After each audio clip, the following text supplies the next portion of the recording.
আজি আচলতে 2024 চন 23 ডিচেম্বৰ 2014 চনৰ আজিৰ দিনটোতেই সন্ত্ৰাসবাদীৰ বৰ্বৰ গুলীচালনাত ইয়াত 30 গৰাকীকে নিষ্পাপ শিশু যুৱক যুৱতী অবাল বৃদ্ধা বনিতাই নিজৰ প্ৰাণ হেৰুৱাবলগীয়া হৈছিল। তেওঁলোকৰ কোনো দোষ নাছিল। সন্ত্ৰাসবাদীয়ে নিজৰ আচল স্বাৰ্থ পূৰণৰ বাবে এই নিষ্পাপ মানুহবিলাকক নিৰীহ মানুহবিলাকক গুলিয়াই বৰ্বৰভাৱে হত্যা কৰিছিল। আজি দশম বাৰ্ষিক এই তেওঁলোকৰ 10টা বছৰ গৰকিলে আচলতে এই ঘটনাটো হোৱা। আজি সেই ঘটনাত যিসকলে প্ৰাণ তেওঁলোকে নিহত হৈছিল তেওঁলোকলৈ শ্ৰদ্ধাঞ্জলি জ্ঞাপন কৰিছোঁ আৰু পৰিয়ালবৰ্গক সমবেদনা জ্ঞাপন কৰিলোঁ।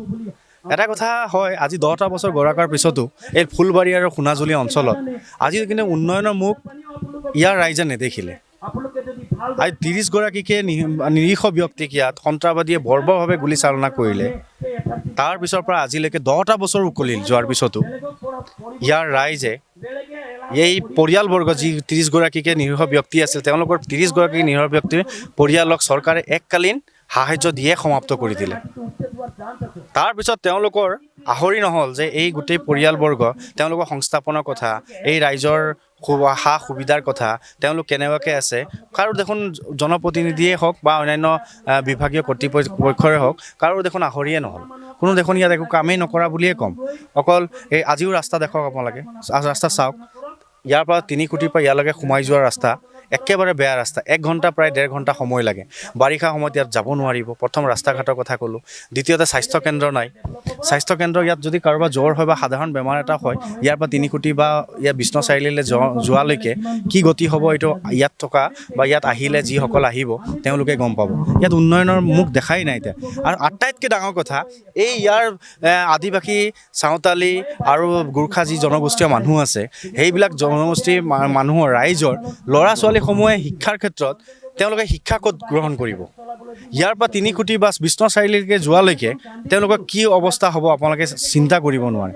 আজি এই জনপ্ৰতিনিধিসকলক বা অন্যান্য বিভাগীয় কৰ্তৃপক্ষসকলে ইয়াৰ আচলতে ব্যৱস্থাপনা কৰি দিব লাগিছিলে। ভোটৰ সময়ত তেওঁলোকে ভোটটো ঠিকেই লৈ যায়, কিন্তু ইয়াত তেওঁলোকৰ সা সুবিধাখিনি আজিলৈকে তেওঁলোকে কৰি নিদিলে। ইয়াৰ পৰা আজি এই সভাৰ পৰাই আচলতে দাবী জনাইছোঁ জনপ্ৰতিনিধিয়ে হওক বা বিভাগীয় কৰ্তৃপক্ষই হওক যে বিভিন্ন ধৰণৰ তেওঁলোকৰ প্ৰলোভন দিয়া বন্ধ কৰি ভোটৰ সময়ত অহা বাদ দি এই প্ৰকৃত এই জনগোষ্ঠীসকলক কাম কৰিব লাগে। আৰু এইবিলাক মানুহক আগুৱাই লৈ গ'লেহে কিন্তু আমি সাৰ্বজনীনভাৱে আগুৱাই লৈ যোৱা কথাটো আমি সকলোৱে ক'ম। আমি যে সদায় কৈ থাকোঁ, আমি সদায় কোৱা কথাটো যে ফলপ্ৰসূ হৈছে নাই সেইটো চাব লাগে। জনপ্ৰতিনিধিয়ে সেইটো ক'ব লাগে। ডাঙৰ ডাঙৰ ভাষণতেই সীমাবদ্ধ ৰাখি থ'ব নালাগে। এই দুখ দুৰ্দশা এই জনগোষ্ঠীয় মানুহখিনি ইয়াত ফুলবাৰী সোণাজুলি মানুহখিনি আহি এবাৰ চাব লাগে আৰু তেওঁলোকে ইয়াত সকলো সমস্যা সমাধান কৰিবলৈ আজি আমাৰ তৰফৰ পৰা দাবী জনালোঁ। অন্যথা আমি ইয়াৰ ৰাইজক লৈ পেলাই তীব্ৰ আন্দোলন কৰিবলৈ বাধ্য হ'ম। দেখা গ'ল 10টা বছৰতে বিশ্বনাথ প্ৰশাসন আৰু জনপ্ৰতিনিধি শ্ৰদ্ধাঞ্জলি দিয়াৰ সময় উলিয়াব হয়, এইটো অতি পৰিতাপৰ বিষয়, দুখ লগা বিষয়। যেতিয়া ইয়াত 30 গৰাকীকে নিৰীহ মানুহক হত্যা কৰা হৈছিল তাৰপিছতে অলপ বছৰলৈকে তেওঁলোকে সময় পাইছিল।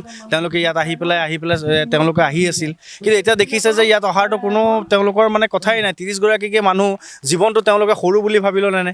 জনপ্ৰতিনিধি হওক বা বিভাগীয় কৰ্তৃপক্ষই ইয়াত এগছি বন্তি প্ৰজ্বলন নকৰে আহি কৰিবলৈ নোৱাৰা কথাটো অত্যন্ত দুখজনক কথা।